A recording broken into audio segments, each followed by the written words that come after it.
Dang, Panda Express now has Szechuan hot chicken. I tried it. Is it good? No. Is It was dried out and the crust was too thick.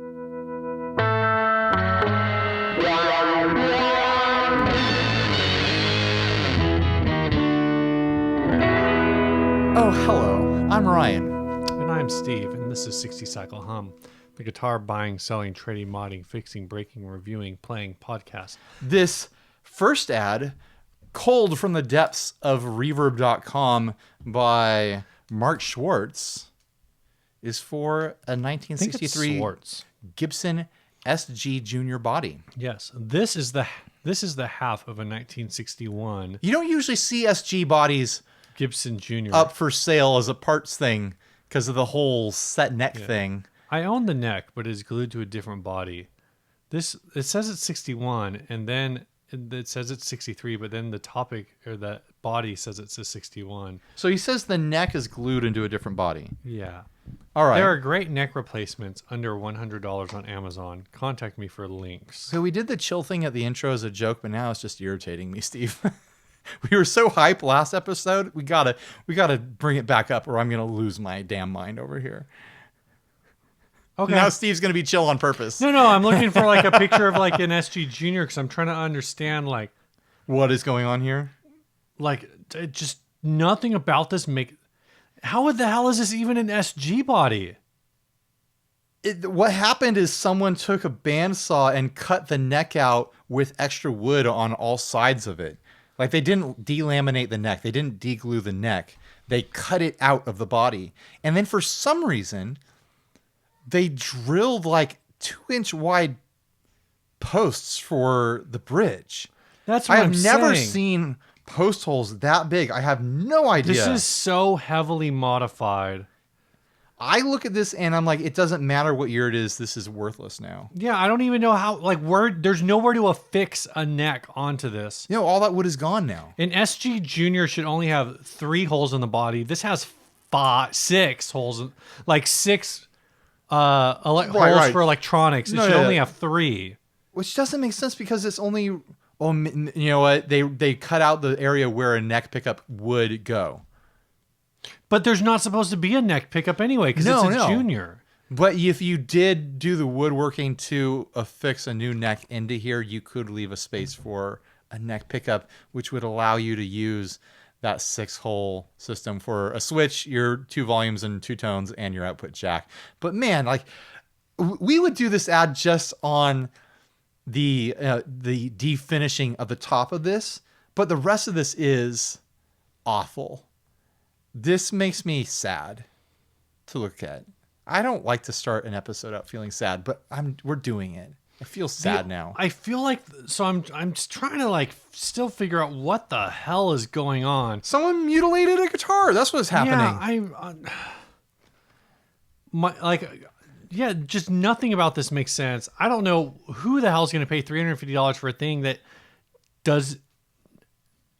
How is this? This isn't functional, right? No, like you'd have to be.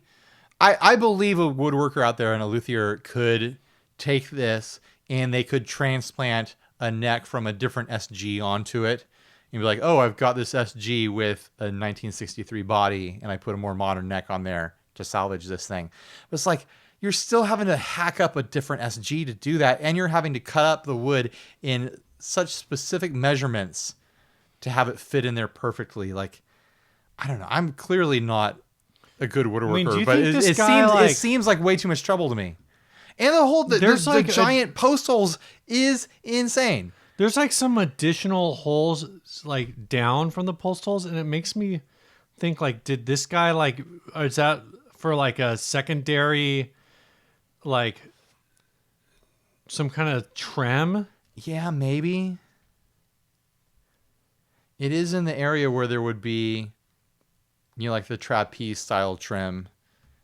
But even then, that wouldn't explain the post holes because a trapeze style trim works with the standard tunematic. Mastrola? Yeah. The Maestro Vibrola. That's probably looks like where that might have been resting on the guitar. But even that would be like 3 screws because that looks like this. showing it to Ryan. Yeah. He'll throw it up on the hopefully. So, throw yeah, it up on the it's thingy. doesn't need a screen grab of that if you can. There we go. Send to my telephone, Steve. Really cool listening here, watching us talk about airdropping things to each Send other. it to your wife. Okay, I am accepting it on my phone. Riveting stuff. Yeah, this. I look at this and like, I don't know. Luthiers out there who listen to this show, tell us like, is this salvageable for any reason? Like, is this a valuable thing? A 63 SG junior body that has been Massacred. completely defiled here, other than possibly being scrap wood for smaller work. Like I can't even. There's not a ton of wood left here. There isn't. Like the amount of work that you'd have to do to make this. Like, I would turn this into another guitar. Like, I get like you could roll it over and put the neck on the other side and put everything backwards, but I've seen modern guitars where the neck heel, like the glued-in neck, extends out of the neck sideways into the body like that and fills a big space. Maybe that's something they were trying to do. But it just seems like the wrong thing to do. And the guy says the neck is on another guitar, so it's not like this thing had a bad neck. yeah. And he was trying to get a new neck for it. Like, the neck was good. What was wrong with the body? It just makes me sad.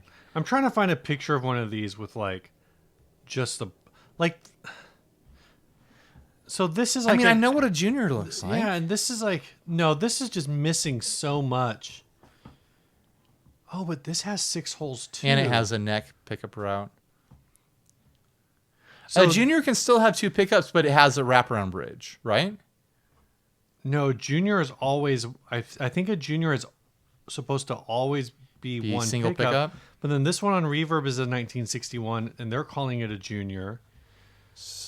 I don't know, man. But this is like a dual P90. So that's where you would end up with 6 holes, is if it has 2 pickups. So maybe Right. this is either. Well, I already solved that mystery earlier, Yeah, Steve. I wasn't really paying attention to what you were saying, because whatever. Yeah, because when you see this picture, you start hearing ringing in your ears and you don't know what else is going on around you. Like, I'm not like a huge, like crazy, like nut for vintage guitars or vintage Gibsons, to say the least. But to mess up something this old for who knows what reason just feels icky. I don't know, man. Yeah. All right. You got anything new, Steve? Nope. Well, then ask Nothing me. new for me. Oh, I got my car. Nah, that's a dumb story. I don't really care anymore. Thanks for sparing us your dumb What's new story. for you, Ryan? Tell us Well, what's new. A week and a half ago, 2 weeks ago, when we filmed this episode, I had done some modification finally to my Squire Telecaster back here. Oh, yeah. You've probably already seen the video, but here's the reveal. Oh, 3 humbuckers. I put 3 humbuckers. Now you can play all those Kiss songs that you've always wanted to play. So I'll talk a bit about the cheers and the jeers of my own thing here. Yeah. I used the neck pickup route that was already here to make a template to make the new pickup route. And while I was cutting the template, the bearing on my router bit overheated and fried and like fused into a solid piece of metal, and then it got hot and burned through What? the route up here, Oh, which caused my template to be uneven. And so I cut an uneven hole here with a functionally dead router bit anyway, so it was already jumpy. So I screwed up in that department, but I wasn't expecting to do a perfect job with this anyways. I slammed in a wiring harness from Gun Street Wiring Shop, of course, that has been sent to me like probably 3 months ago now. It was a while. I've been waiting to do this project for a while, and for some reason I just got the hair to do it today. It slammed in there really easy. I made a bunch of mistakes along the way, but it was just me like being dumb. And then I'd look at the thing again and I'd be like, no, this is very clear. I did the wrong thing. And so I reversed it and had to correct myself a couple times, just like putting leads on the wrong part of the switch and stuff like that. Yeah. All easy Classic stuff to fix. Ryan. This part was the easiest part of the whole thing, easily.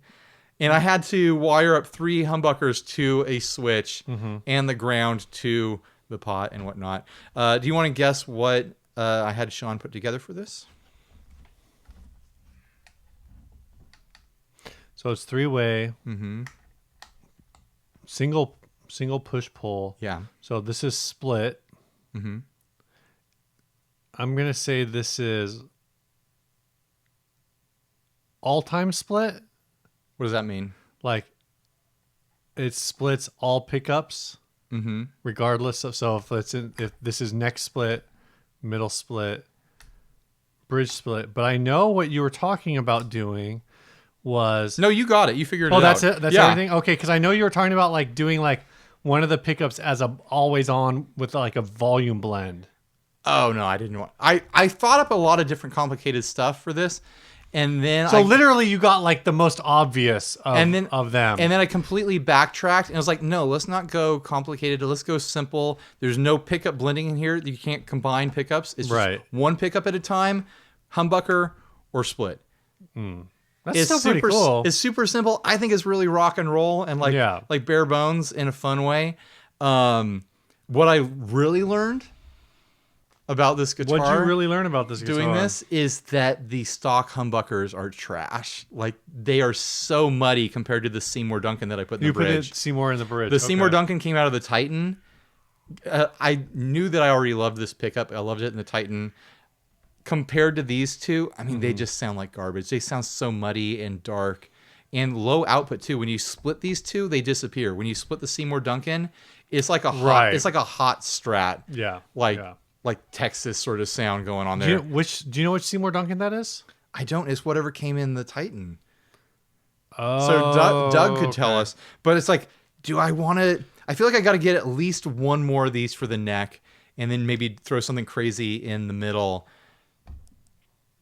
Is it the bridge pickup from the Titan? Yes.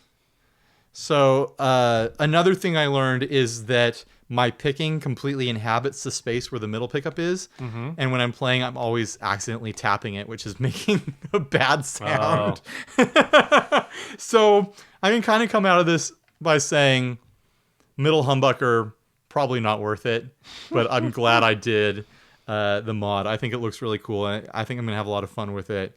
I think the coil cut on that Seymour Duncan sounds so good too. I'm so excited to play that thing live. I really like this guitar too, by the way. So I'm happy to have it in a state where I'm going to do more playing with it. I broke a string on it months ago and I never changed it because like, oh, I want to do this mod. I'm going to have to take the strings off anyways. So now I get to finally play it again and use it in demos and stuff. I'm trying to figure out what pickup that is. Seth, it says he usually uses like Seth Lover. It probably humbuckers. Is a Seth Lover then. So I'm not super familiar with the outputs on those. I swapped a McNelly into the Titan pickguard. It does not matter. Doesn't matter. I mean, that's cool. I'm saying it doesn't matter what model it is. We solved nothing. All right. Wow, that was fast. Yeah. Should we talk about Dario? Let's talk about Dario. Dario. I got my you got it little guys right here. I mean, it doesn't matter. I can show you this, but you're going to see the bigger picture up over here somewhere. We have their universal strap locks, right? Yes, those are the universal strap locks. Those are the ones where they come with the pegs to replace the strap pins on your existing guitar. Then it comes with 2 other pieces that can screw by hand through the hole on your whatever strap you have. It'll work with pretty much any strap. Any traditional strap. Like if you're trying to mount that to something that already has like a plastic clip lock, you're stupid. Yeah, you're dumb. You're dumb. What I'll say about this is like if you use a guitar like an SG or a 335 or something like that has the strap button right behind the neck. Yeah. This is the strap lock that you want. It's super low profile. Like it basically sticks out, what is that? 1/8 of an inch? Yeah, and because of the way it's flat, it's actually like not really gonna stick out any more than your strap peg would kind of stick out of the strap. I guess the whole thing here is like 1/3 of an inch. Maybe. So my knuckle is around an inch. Yeah. So it's about 1/3 of an inch. Like all the other like traditional They're strap like, locks out there. They're like bishop pieces from a That's what chess I keep set. saying. They stick out so freaking far. If you have to mount one of those on the back of an SG, it's going to be poking you in the belly with that little pointy thing on the end. This is flat on the end. And you're supposed to play your SG high, so it pokes you in the nipple. It's low profile. If you line it up just right, it'll just like sit in your belly button, and you can hold your SG on your belly button. But it's just like, this is like the smart choice. This is such a cool little lock here. You pull the little thing and it releases it. You can treat it like, I mean, I know you can do it with other strap lock systems, but you can treat the other side here like a regular just strap button if you don't want to use the lock. Mm-hmm. They're good looking too. Good job. Yeah. Good job, Dario. Yeah. It's a great product. Check out the link below. Go buy some. Go buy like 10. Yeah. One for each guitar. Buy a million of them. Buy a million. Yeah. Bury them in the dirt and save them for future generations. They're going to need them for the post-apocalypse. All right. This first topic is, we're going to do a topic grab bag. So we're just going to go grab through bag and grab some topics out of the Facebook group. We decided super last minute that we were going to record today so that I could go to a concert tomorrow. Yeah. Which has already taken place by the time you're watching this. I went to go see Jason Lee and the Riptides and the Suffragettes, which is a band I've been wanting to see forever, and they're finally doing a tour. So yeah, I'm excited. I've seen Jason Lee a bunch of times. Yeah. He's a friend of mine. He's awesome. He lent me his reverb unit to record the Dinosaur Ghost album. Oh, right. Yeah. So yeah, I'm excited to go to that. I'm glad Steve was able to come over here on a Wednesday. So we made it work. We made it work. First topic. Well, what we do for the topic grab bag is we just go through our topic. We're going to do every topic from the group, and we kind of just go through and pick rapid fire topic questions. I'm just, you know what? I'm not going to write them all down. If people are just whatever. Yeah. There's too many. I'll let you go first. You pick the first one. I'm going to do this first topic that was sent by John Owen. Yeah. Why the Steve has been so salty lately, and if the Steve should rage quit. Have I been salty in the group? I don't feel like I've been salty. You did ask if you should rage quit your own group the other day. I did ask if it's okay to rage quit my own group. Was that in reference to anything going on? Do you want to name names? I'm not going to name names, but there's a thing that as we've gotten bigger, and I don't think that we're anywhere near critical mass for our group or our style, but this is a thing that happens more frequently, where every once in a while somebody will post something. And lately it'll be something like, somebody will post something about. Can you make the story faster? Yeah. Okay. So somebody will say about like Fender marketing directly to like doing all these small marketing tweaks that is like friendly to women. Sure. Or, someone who's talking about like, oh, there could have been one today.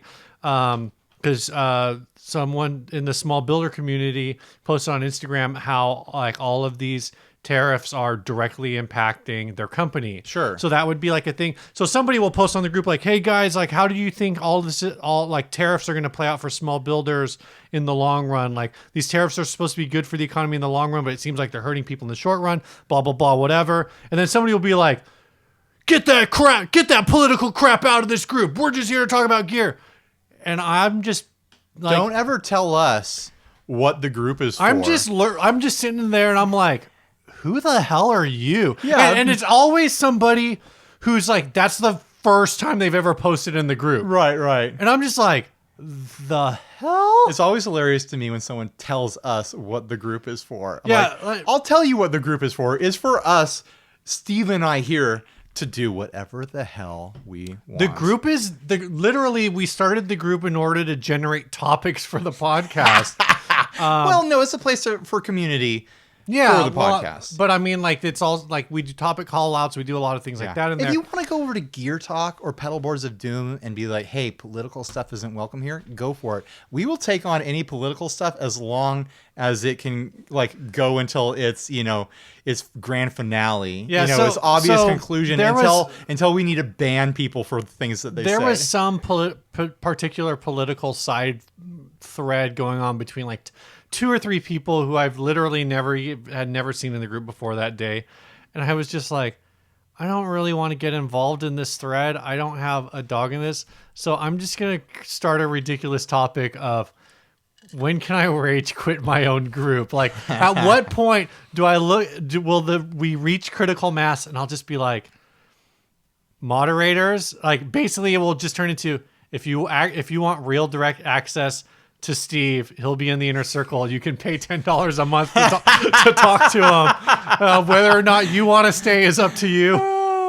I figure by the time we actually would hit critical mass in the group, we would also be nearing like the inner circle is a pretty active group for its size. It is. But I feel like 70, 80 people. It would be by the time like the main group got to what I would consider critical mass, the inner circle would be like would be a medium-sized gear group. Sure.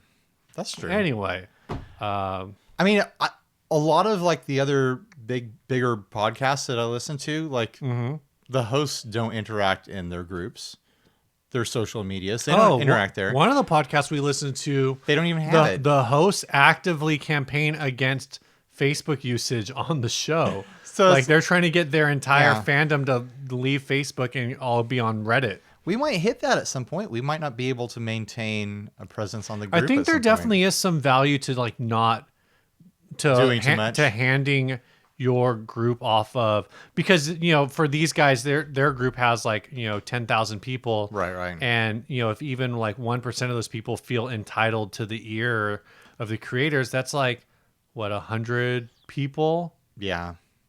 So you don't really want to deal with that. I try to have conversations with everyone that writes me. Oh, me too. A lot of times it is too much, and I'm sorry if I didn't answer your message, but it's a lot. There's a lot of people who want to talk to me, and that sounds like a really bad brag, but it's the reality of it now, which is weird to be at this place now where stuff like that is something that we're talking about.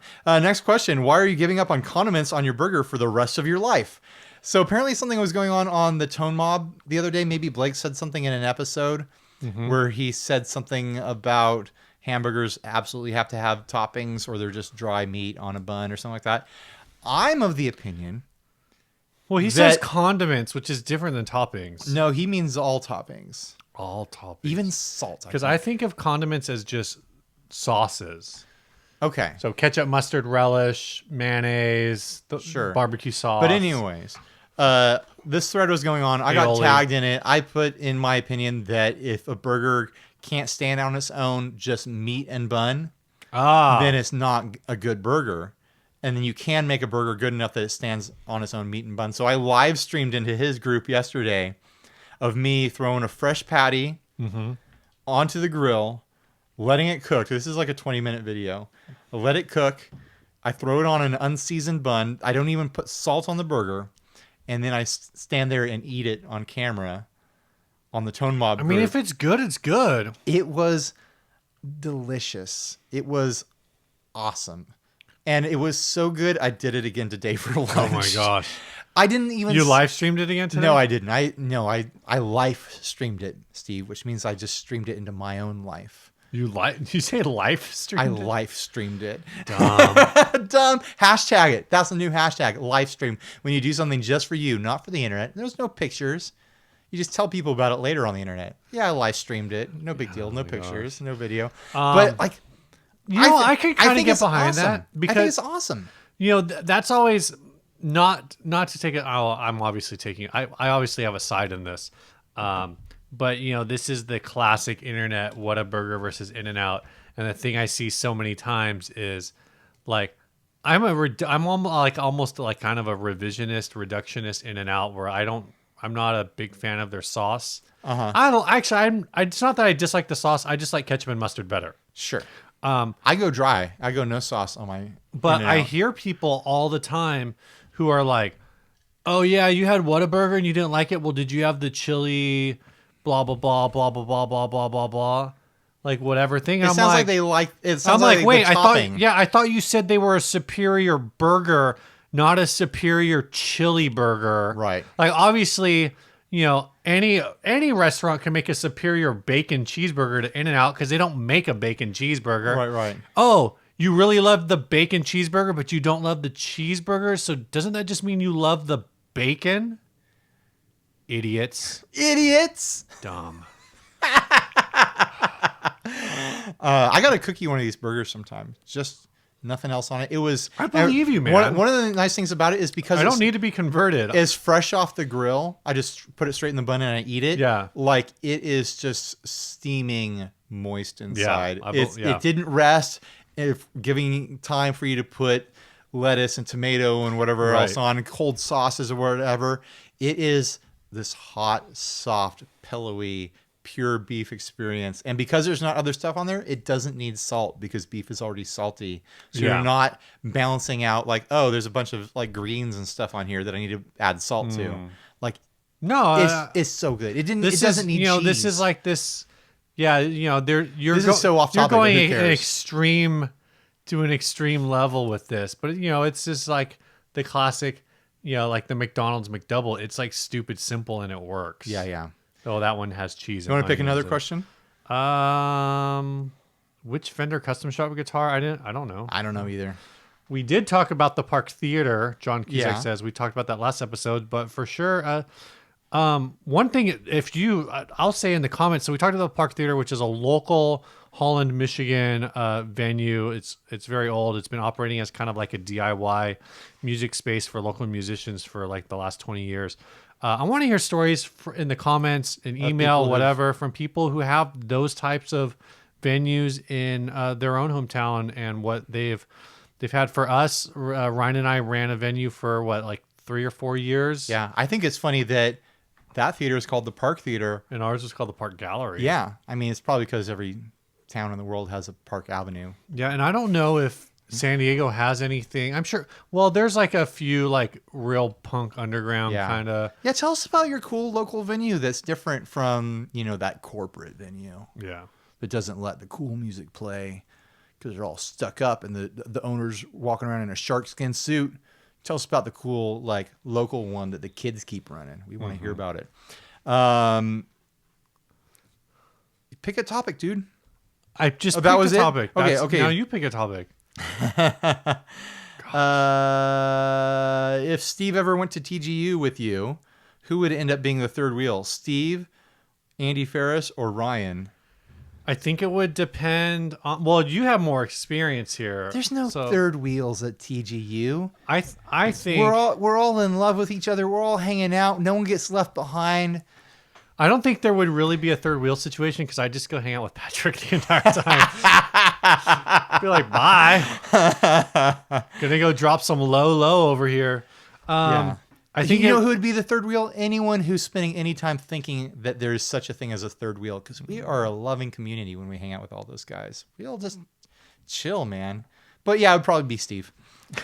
Wow. I'd actually really love it if you could come to TGU one year. Just got to get there. Yeah, they don't. The first year, I should have figured it out for this year because at the end of the year I'm losing like. Unless I can figure out a way to burn it, I'm going to lose like 50 or 60 vacation hours because I'm over cap. Wow. Yeah, you should have done it. Yeah. Yeah, I won't get into the specifics, but I'd love to have Steve there with me, or even like the summer NAMM or something like that. That'd be a lot of fun. I basically need someone to be my social guy while I'm busting my ass making videos. Probably a lot to that. Does TGU have like a heavy? Because I don't know. Because I know like it's sponsors, but I don't know. I think you could drop in and do a lot of guest spots on other people's videos at TGU. Just hang around the recording rooms, like, hey, can I jump in with you? It's true. It's true. You could also do podcasting with people. Be really annoying. And you can also we got Steve here to play some guitar and just blink, blink, blink. Oh, I'm done. Bass content, man. Yeah, there's well, that's what I'm bass saying. there. I just do a bunch of bass I've been surprised content with Patrick. How many views I've gotten on the few bass videos I've made at TGU. I'm not a bassist. You pick the next topic. And then we'll move on to... Did you see this one from Josh Wren about a pedal board full of boosters? No. It's apparently the guitars for My Morning Jacket. His drive section is just 4 exotic EP boosters. Oh my gosh, that's funny. And he's just slamming an amp. Yeah, when he's just slamming a boost into a boost. I've wondered. But it makes sense. Like if you think about, oh my gosh, Solid Gold Effects like is all about those germanium boosts, which are like kind of a finicky, dirty boost. They're not like ultra clean. So if you had a couple of those smashing in, like 2 or 3 of those smashing into each other, you could like smash, like have both of the first 2 cranked and have the third one bringing it like functioning as a master volume control for the first 2. And you could probably dial in some like really sick drive sounds that way. Yeah. My thought is like if you put enough boosts in a line, like at some point does the last one in the chain just glow red hot and melt? Oh my gosh. Or do I mean, yeah, that's, you know, Let's a dramatic visualization, but like can you fail a component eventually if you hit a pedal with enough decibels? How many boosts do you have? Probably not enough. I have 1. I know. 2, I'm sure like at a certain point you're 3. just making a fuzz signal. But at some point something has to fail, right? Or like each pedal is just like capping at the next pedal, and so then when it hits the next pedal, like you're just hitting a bunch of caps, and it doesn't matter because you're just driving gain for each one. I'm looking around now. I think I own 4 boosts. I've got stuff in drawers too. I've got all sorts of stuff that could be a boost. I don't know, but I've definitely because I have the Germanium Pelican, which has a boost. I have 2 super hard-on style boosts. You do. And I have the Mount Hood, which I'm pretty sure the boost on that can run on its own. So I have at least 4. I know I have at least 2 dedicated boosts. The Tysco, and I've got a DoD BiFET preamp. The real question is, what boost do we put at the end to risk meltdown? I know, right? Some sort of Joyo thing or something that. Or a clone of an exotic. There we go. A pedal I put together a Photoshop for years ago to troll the guitar nerds because they were talking about wanting like their own signature pedal. And it was this pedal enclosure with 16 foot switches on it. Oh, I remember It was a 16 decibel boost, and each foot switch engaged 1 decibel. And there was an LED for each switch, and you just keep kind of mashing it until you get the amount of boost that you want. And it would feel like popping, like bubble wrap, like all the switches going at once. Oh my god! I still think that's a fun idea, but like the switch is kind of like one of the most expensive components in the pedal. Yeah, it's like a $3 or $4 component. So that would be a stupid expensive pedal to make. So that's $64 in switches, which would guarantee that this would be at least a $250 pedal for a 16 decibel boost that's unusable. pedal builders out there, if you want to do it, make one and send it to me, and I'll make a video. All right. You want to pick one more, and then we'll do an ad? Okay. One more. I've got to find one, though. Oh, Ryan, how dare you? What's an example of 2 pedals that are just okay on their own, but are amazing when used together, excluding the obvious answer of 2 metal zones? Damn it. 2 DS1s. I'm going to say, this isn't the spirit of the question, but anytime you can run fuzz in stereo, freaking do it. It's awesome. 2 pedals. You split your clean signal, fuzz on each side, going into separate amps, stereo fuzz. Damn it, it's good. It's so good. 2 pedals at once. That's better than 1 pedal at once. There it is. Have you heard of 50-50? Have I told you about my Lord and Savior, the 60 cycle hum Pelican Noiseworks 50-50? The pedal that we don't have any to sell right now when we're promoting it. I do have one at my house that was one that we miscounted. And it's the only double signature. Well, it's not a double signature because you didn't sign it. I signed it, Leon signed it, and you drew in it. It's the only pedal with that configuration currently in existence. I forgot we had an extra. Now the secret is out. Now we have to do something with it. Well, that's the one where I've been saying, do we try to auction? Do we try to raffle it? Do we throw it on eBay? No, let's save it for our 300th episode and do some sort of giveaway. We can do if we do a big live event for the 300th, that could work. Or if a good charity event comes up. Yeah, or something like that that we want. Not to support. A bad charity event. Yeah. Only a good charity event. Don't peer pressure us. Don't be like, this is the one. Support my cause. Don't do that. Present your cause in the group, and if we decide that is a worthy cause, we'll do it. If it's really your cause, this is what we want. Where you're gonna pay cost for the pedal and donate another $1,000 to your cause. I'm down to do something. That sounds really douchey of you to I'm say. looking for a cause where we'll be we'll put this up for auction and we'll match. Oh, okay. That feels good, right? like we will match? We'll match. So we'll double it up. Okay. We got to find the right. Good. We got to find the right thing. Like I said, guys, don't peer pressure us. We want to go on this. It'll journey. happen. I want to.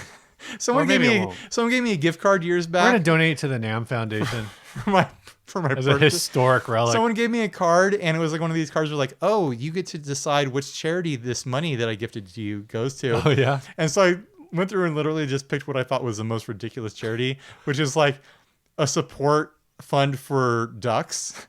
What? Because there were like these endangered ducks that needed help. And I was like, yeah, I'm going to help the ducks. Sorry, actual human beings who need this money for real help. I'm sending money to ducks.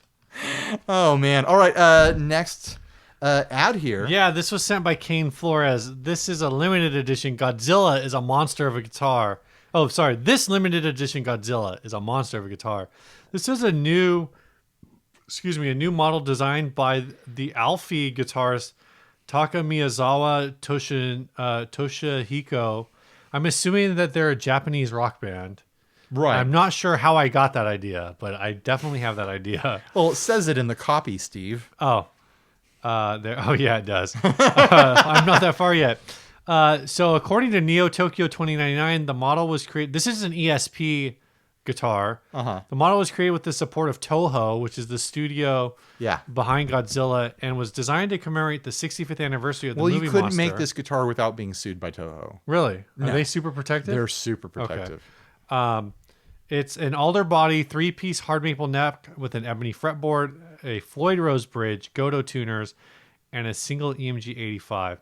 You're gonna for a one pickup guitar, you would be paying 5.5 million yen, or approximately $51,600. 52 grand, basically. They're making 5 of these. And it's coming from Japan, so you know shipping is like $400 or something. The neck shape is thin U, which is not a neck shape I'm familiar with. It's the perfect neck shape for you, Steve. Oh. Neck for you. Oh, this is a bolt-on neck? I feel like at $51,000, that's too expensive for a guitar that's being made more than once. They're making 5 of them. How much were those?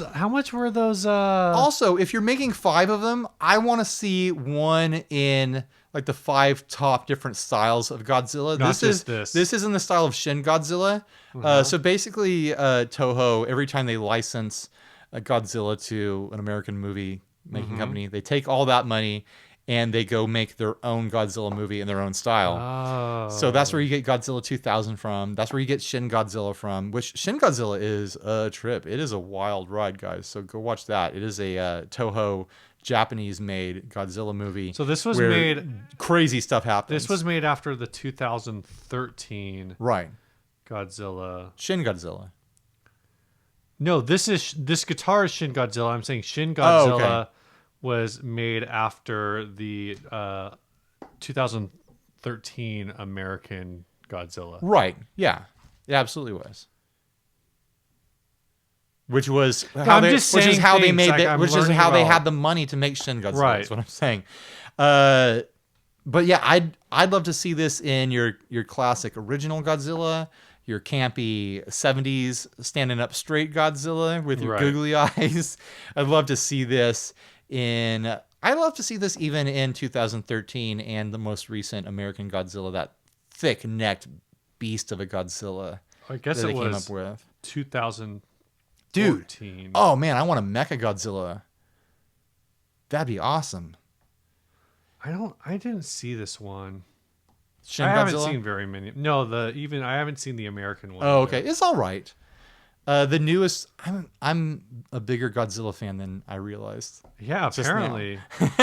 Just by knowing that Toho makes the Japanese version based on the success of like other countries' versions, because they're like using those licensing profits.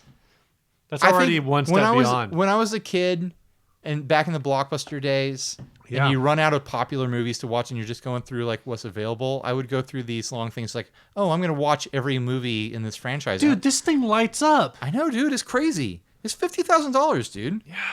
It's a full like sculpture, and I super approve of using the neck as the tail. That's right. It works really well. Would you rather have one of these at $51,000 or one of those Game of Thrones guitars at like $35,000? I don't want a Game of Thrones guitar. I super want a Godzilla guitar. I would play this. I don't care, man. But it's I would not play this. This isn't like a Godzilla Ghost. This is an actual Godzilla. This is an actual Godzilla. You need a Godzilla Ghost guitar to fit your theme. Oh, man. I don't even care that the guitar is not my style as far as like EMG and Floyd Rose and stuff like that. I want a Godzilla guitar. Do you remember? There's a picture of like the artist playing it. I always just cannot be comfortable. Remember when you go to Chuck E. Cheese when you were a kid and they had the big Godzilla toy up on the shelf and it was like 1 million tokens or whatever? Yeah. I always wanted that. This is my adult version of that. It was like 1 million tokens, but you could go buy it from the store for like $30. I didn't know in order to generate 1 million tokens, you'd have to spend like $8,000 worth of tokens. Yeah. I didn't know you could just buy them. Some of those, like, I don't know if you can just buy them at Chuck E. Cheese, like if they'll just sell stuff off the shelf. But there are like, I bet Dave and Buster's will do it. Yeah, you slide the guy a 5 and you're like, what can I buy? Well, I'm saying like I don't know if you can do that for like everything, but there's definitely, if it's not at Chuck E. Cheese, there are definitely places like similar to Chuck E. Cheese where you go in, sure, and you're like, oh, this is like 5,000 tickets, and each ticket is worth, 10 cents or whatever. So you can like just do the conversion or like, oh, I'm 50 tickets short. Can I just give you $1? And is that like $1 is 50 tickets or whatever? Anyway, this episode is brought to you by Chase Bliss Audio. That was really strong, and I don't know where I'm going. Makers of pedals that are more creative than you are. Way to muck that up, Steve. This is the Condor. Ah! Did you know that California Condor was almost extinct, and then they bred them at the San Diego Zoo, and now the Condor flies again. I think they're still pretty damn endangered. Like there's there's like 1,500 in the wild. But that's way more, because I think at one point there were 0 in the wild. No, there was like 4 or something like that. Stupid. No, I think they all lived at the zoo. They might have. I'm looking it up. This sponsorship has turned into a Condor PSA about the animal. I mean, if like what other pedal perfectly encapsulates what Chase Bliss does? They give you some standard, normal, everyday options. This is an EQ pedal. And then they just go buck wild with controls and dip switches and options and MIDI and expression and just insanity. They can turn this simple, what would normally be a 3-band EQ pedal, boost, preamp sort of thing, into this modulation monster, this sweeping wah sounds with an expression pedal, like gritty, grimy, gainy, boosted sounds out of this thing. It just does so much. Like, this is a fix your sound pedal. I've been talking about it a lot lately just because I've been using it on my board. Man, Chase Bliss makes the craziest stuff. I really mean it when I say that Chase Bliss makes pedals more creative than you are, because this thing and all the other pedals that I have from Chase Bliss are certainly more creative than I am. All right, Steve, tell us about the Condors. So, the Condor, you are correct. The Condor is considered a critically endangered species. Mm-hmm. However, I was also correct in that in 1987, the, I guess, U.S. government, somebody, captured every remaining wild condor and put them into zoos, put them into the San Diego Wild Animal Park, right? For breeding program. And so they've reintroduced this. I don't know I didn't look at what the current, if they have the current population numbers, but I bet there's more Chase Bliss condors in the world than there are actual condors. Yeah, that seems like that would definitely be true. Everyone wants it. Everyone wants the condor. In 2017, there are 463 California condors living wild or in captivity. That's super low. This pedal is serial number. No, that's not on there. Yeah, it's inside the box. What's in the box? It might be inside the lid too if I open it up. What's in the box? Go check out Chase Bliss, guys. Go. Sponsorship is over. On to the next thing. All right. As far as drinks go, does milk really rock? Oh, we're back into the topic grab bag. Yeah, we are. Does milk rock? Who's asking that? Justin Svek. I didn't see that one. How far down is it? I just kept scrolling. Oh, there's a there's a guitar that says Milk Rocks. Yeah. Plug in, drink up? What the hell? I don't know what it means. I don't understand it at all. And this guitar has a weird, like, acrylic topper on it. So that's printed on the back of an acrylic topper that's bolted onto a guitar, which I assume is an Epiphone Junior thing here. Yeah. And then it's signed by someone. Who is it signed by? The King of Milk? Someone who cares about milk? He only sent this. And then it says, somebody said, I think you missed a point in suggesting that you milk rocks, as in extracting milk from rocks. To which Justin replied, I just skimmed it, really. Skim milk. Oh, you get it? It's a joke. That skimmed the milk. All right. Do you drink milk, Steve? Not very often anymore. Do you dunk your cookies in it? I don't have milk in my house. We don't really keep milk in the house. Oh, we're a milk house. Yeah. We do cereal. My kids. We use it as an ingredient. Penelope's really picky about which milk she'll drink, and she doesn't like go out of her way to like drink it. Right. So it's like if it's there, she only drinks it when we're like, hey, you should drink milk right now. She's never like defaults to milk. She just defaults to water, which honestly is like kind of fine that both of my kids are like default to water as their beverage of choice, because water's good for you. Don't have to worry about anything. It's cheap too. Don't have to worry about your kid being like, I love milk. I'm going to drink a gallon of milk a day. I'm just going to chug milk till I throw up, Dad. Well, you skipped over a bunch of topics. I was just scrolling. Someone says new Tool. There's new Tool songs apparently. Yeah, I heard that they're Toolish. I haven't listened to them. I haven't either. Did you listen to them? And like, I just gotta say, like, I'm happy to be living in a time where I can see other people online expressing just apathy towards new Tool songs. Because I'm like, I don't know. I don't really care. I don't really care about Tool. I think I saw somebody refer to Tool as like libertarian sublime. Is it libertarian sublime? Yeah, that's super good. That's super good. Was that Philippe? It might have been. It totally is libertarian sublime. Absolutely. Yeah, let's see. Why don't my parents... Tyler Estes asks, why don't my parents like me? Probably because you're in our group. Yeah.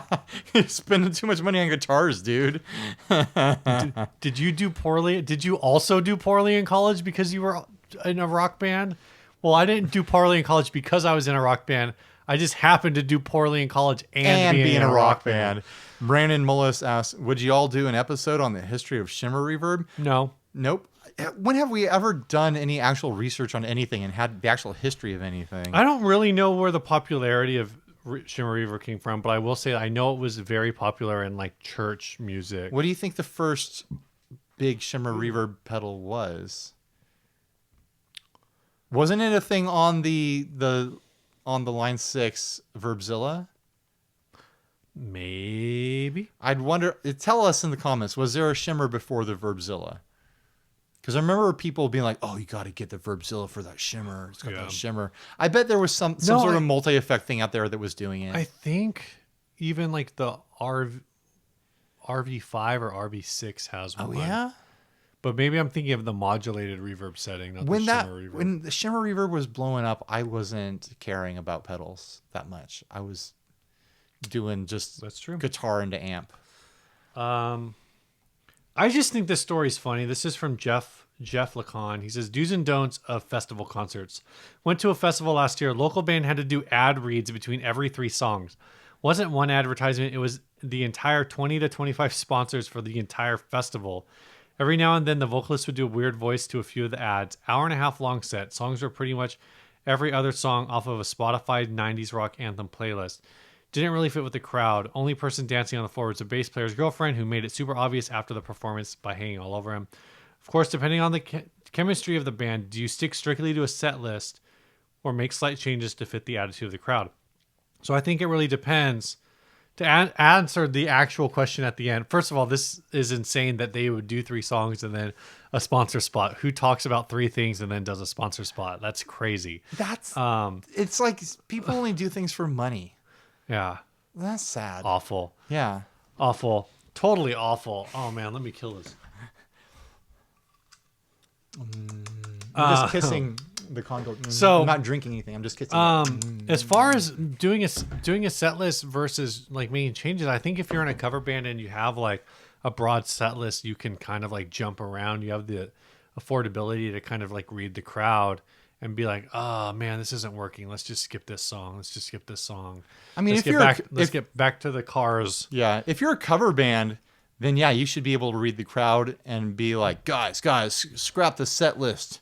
We're playing Sweet Home Alabama. We're playing Sweet Child of Mine, and we're playing Sweet Caroline. We're doing the triple sweet. This goes back to like triple sweet attack. You're talking about busking and reading the crowd.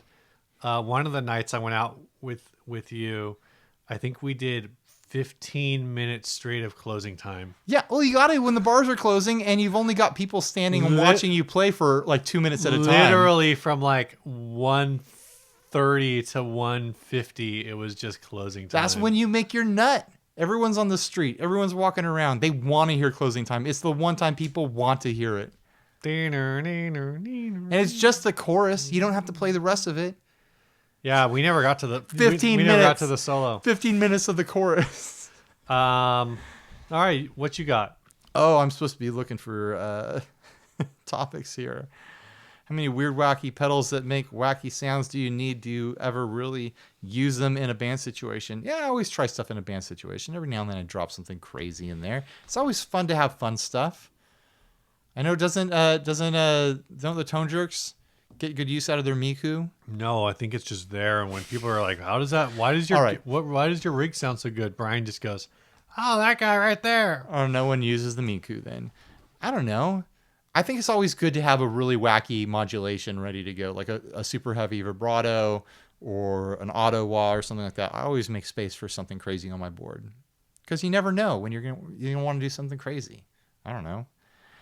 I'm airdropping this to you right now. If it's there, we go. Philippe from Caroline posted this. Oh, this triangle thing. This is a PVTKO that somebody has recabineted into a triangle. Welcome to try it out. Great Van Halen copy amp. Over $1,000 invested. Would consider trade for hollow body guitars or Fender Telecaster or Stratocaster. Like, what? This is insane. Did Van Halen have a triangle amp? I have no idea. I don't know what this has to do with Van Halen at all. It's a PVTKO, which was like a bass amp that they did. Why a triangle? Now the amp is on the bottom of the triangle. You have to climb all the way down on the floor to adjust this thing. It's nonsense. That's bad. That's great. That's a bad boy right there. If you have a 4x12 and you put this on top of it, it looks like you got a house. That's what it's for. It's for turning your 4x12s into houses. Yeah. Because you're a house-themed band. You're the house band. Someone says take 3 pedals of a similar type and play F, Marry, Kill. We're not going to steal the Tone Jerks bit. What's this 30 to 50 feral hogs thing? I don't know. I've been seeing that pop up as like a meme. That is a meme I do not know. Steve, here's the big question to end on. Okay. From Beto, how do you pronounce his name? Beto Rodriguez. Beto Rodriguez. What defines you as a gear collector? Big question here. I'm going to take a big hit off that bong and stare into the night sky and tell me what defines you as a gear collector, Steve. So 30 to 50 feral hogs is a meme based on a Twitter conversation that Jason Isbell, you know Jason Isbell? He's like a country musician. Yeah. He was also in Drive-By Truckers? I don't know. Anyway, so he's been on Twitter, post all of these shootings and saying, like, why do people actually need assault weapons? Like, what's the point of this? And somebody replied to him and said, legit question for rural Americans. How do I kill the 30 to 50 feral hogs that run into my yard within 3 to 5 minutes while my children are playing? So that's become this meme, 30 to 50 feral hogs. Because I saw it in one of our Star Trek groups. I know the wild hogs are an issue. if you're having to unload that much lead that quickly because there's that many animals, you are living in a hellscape. Well, the extension of the meme is that somebody should ask Worf and Kern how to kill the 30 to 50 feral targ Oh my gosh. that run through their yard. But this article actually supposes that they talked to a feral hog expert who said that like this is not as like it sounds it's not. absurd because No, I've watched- because we're coastal liberal elites here, but this is not like a complete like it's an absurd response to, but it's a very real problem. No, these hogs are big. These hogs are aggressive. There are a lot of them. I've watched shows on these hogs. I understand. I'm not saying these hogs don't exist. Yeah, and these I'm hogs saying do weigh like 200 pounds. Yeah, I'm saying that if you walk out your front door and your children are in your yard playing and you look out at the horizon and there's a dust cloud because 50 hogs are running to eat your children all at once, Yeah, it's time to move. yeah. It is time to move. This same expert says that from 2007 to 2017, there were 70 fatal shark attacks worldwide, but there were 84 fatal pig attacks. Worldwide or in that area? I guess also worldwide. So pigs are more dangerous than sharks. Well, pigs I mean, are that kinda around makes people sense. more. But it's like people don't even, I think people tend to not even know that feral pigs are a thing. Anyway, we have them here in San Diego. we do. Just because not in those numbers. have you ever read about how that pig population came into existence? Well, I know They're how it just happened. pigs. Well, no, there's someone there's these pigs that game hunters have crossbred between Russian boars and standard American wild boar. Right. And they're these monsters. And someone released a few here out in an Indian reservation. And so there's a population out there somewhere, but we're not the South where food is abundant for these things. So the population's more limited here. We're in the South and parts of the East Coast, like they can just eat whatever's grown out of the ground and multiply. Apparently in 2016, I didn't know this. In 2016, they basically said that they're all gone. Oh, really? In San Diego? They said that in 2016 there appear to only be 8 remaining. Okay, good. I can sleep at night. But they were like, yeah, at one point they just showed up and people thought there may have been thousands of them, and they travel in packs of like up to 15 members. This is the most off-topic I podcast know. we've done in a long time, and I think it's glorious. And basically, apparently the county contracted like a bunch of hunters. This is like a full-on Jurassic Park style hunt. Yeah. To bring these Titanium these cages. guys to justice. So, anyways, Dang, wild hogs carry more than 24 diseases? That's a bummer. I bet I carry more than that, ladies. Ryan only ever had one girlfriend and he married her, so that is true. I married my ex-girlfriend. Oh my god, She's my wife stop. now. So What last was the question that you asked me? Oh yeah. What defines you as a gear collector? Yeah. Back to that deep nugget. What defines you as a gear collector? Like, I don't know. For me, for a long time, it was like delays. I kind of fell off that. Yeah. I'm not like a aggro, like gotta have the newest thing. Yeah, And you definitely like you pick odd pieces that come up. Well, and I think honestly, I think some of that is because Or you buy $700 pedals in yeah. auctions. Is that when I have, in some ways, like I feel kind of guilty that I don't run a PT Pro. Like, because I have all these pedals and Right. like the largest board that I've had recently is like a PT1, which you can maybe squeeze 11 pedals onto, like 11, 12 pedals. But I own more than 12 pedals. So it's like, then I have all these pedals that are like not in use. And so, and you know, in some ways, like I always kind of feel like I don't want the pedals to feel, well, it's not that I don't want the pedals to feel neglected. I mean, it kind of is. But then there's also some pedals that, that I've bought that are like either one kind of one-offs or I've been gifted. Uh-huh. where I kind of am like, oh, I don't want to like sell this, but Yeah, But- like the special pedals. it's usable in a way that isn't usable for the kind of music that I'm playing. So like I just have some stuff there. I'm like, or like I have like the Friday Club ED 450 delay, which is a great simple little analog style warm digital delay. Sounds great, works great.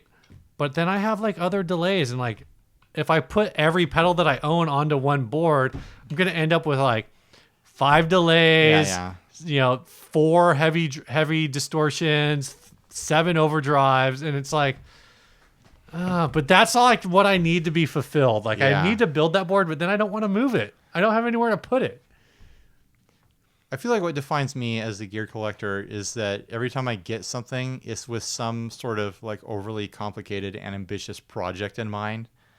Like, I'm going to get this guitar and it's going to be this guitar that I, like start this band with, or like, oh, well, I'm getting this guitar and I'm going to do all these mods to it and it's going to be this crazy thing when I'm done with it. Or I'm putting together a busking board, so I got to get another Right. loop, or I got to get a battery amp. Like I have just these ambitious ideas that almost never are realized, so that I end up with all this crazy stuff. Like I bought that EHX splitter pedal because I'm like, oh, I can use this to like swap between pedals in demos, and I still haven't used it for that purpose. I had a plan for it. I'd buy this next ad. All right, before we In a get this heartbeat. next ad, we got a bunch of housekeeping to do because we didn't do it last week. We want to thank the following people for sponsoring, pledging $5 a month to the show. It's basically sponsoring the show. Yeah. Wesley Scott, Robert Butterworth, and Zach Hale. If you would like to be a personal sponsor of the show and get your one-time shout out, one of these days I'm going to print out the entire Patreon list and just read them all off. Yeah. Like not as a weekly thing like some other shows do, but Not in just one like breath. Not a In several breaths. do it. Several I'll do it while drinking, well-controlled, while crushing a beer. even and pleasant breaths. Anyway, head on over to patreon.com/60cyclehum. You can donate anywhere from $1 to $1 billion. $1 billion. That's the way guys. to do. All right, this last ad was sent by Javier Diaz. It wasn't sent. I screen grabbed it off of Ugly Guitars group. There you go. This is a Barnacle delay. Apparently, this guy found a Boss. Well, there's no story here. The guy who posted it, he found this picture on Instagram okay. or something. Or Whoever Twitter. found it, found this pedal, which I think is a Boss DD5. It could be a few different DDs. It could be a DD5 though. Does a DD3 have a hold function? No. Wait. Maybe. Yes. Oh, it does. Oh, wait, is no, it DD5? No, this is my 6. Oh, okay. This has a hold function. Let me see your 6. Check my 6. Oh, this has the sticker on it though. So I don't know where the 3 is. this doesn't. This has a clear LED, so this is not a 6. Is it a 5? I think this is a 5. But it says 6 on it. No, yours is a 6. Oh, I'm okay, saying I okay, think I see. this pedal is a 5. Okay, I see. Anyway, it doesn't matter. It's a Boss digital delay. It's covered in barnacles. I'm sure the innards of it are completely destroyed, but man, don't you want to rehouse I don't something know, in man. this?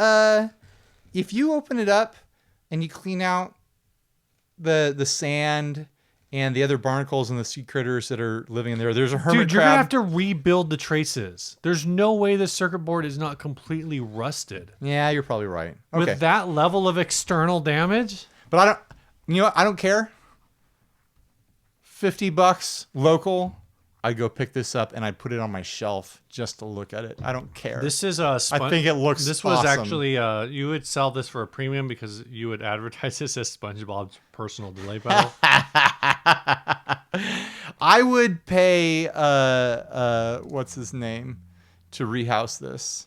Wrought iron. Oh, yeah, Ed Chu. Ed! Wrought iron Jeez! effects. My brain almost fried out of my ears just Idiot. then.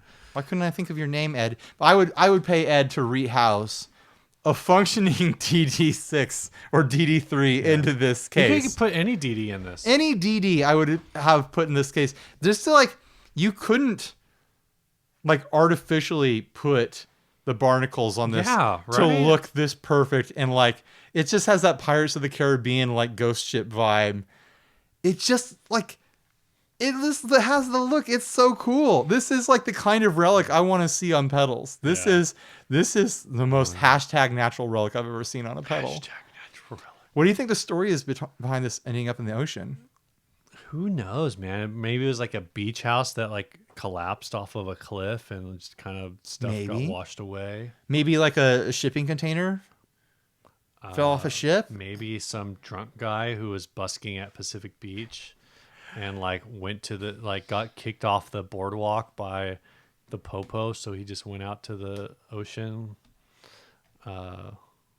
left the whatever. There's behind. a lot of jokes we could make about Left the fires behind, swam out past the breakers, and watched his his boss DD series delay die.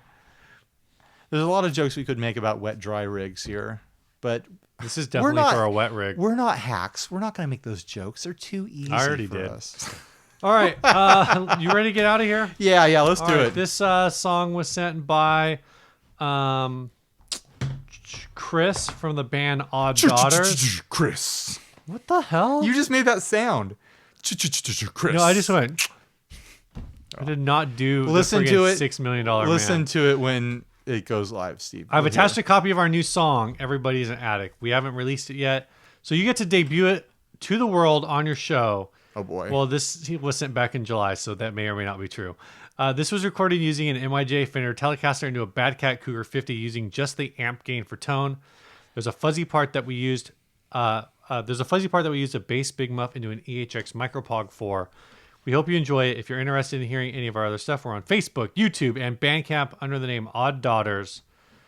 Keep up the good work, boys. So I'll drop a link. Probably I usually link to Bandcamp in the notes, but maybe I'll do links to all of them. Who knows? Maybe I'm feeling Steve is feeling linky. Feeling linked.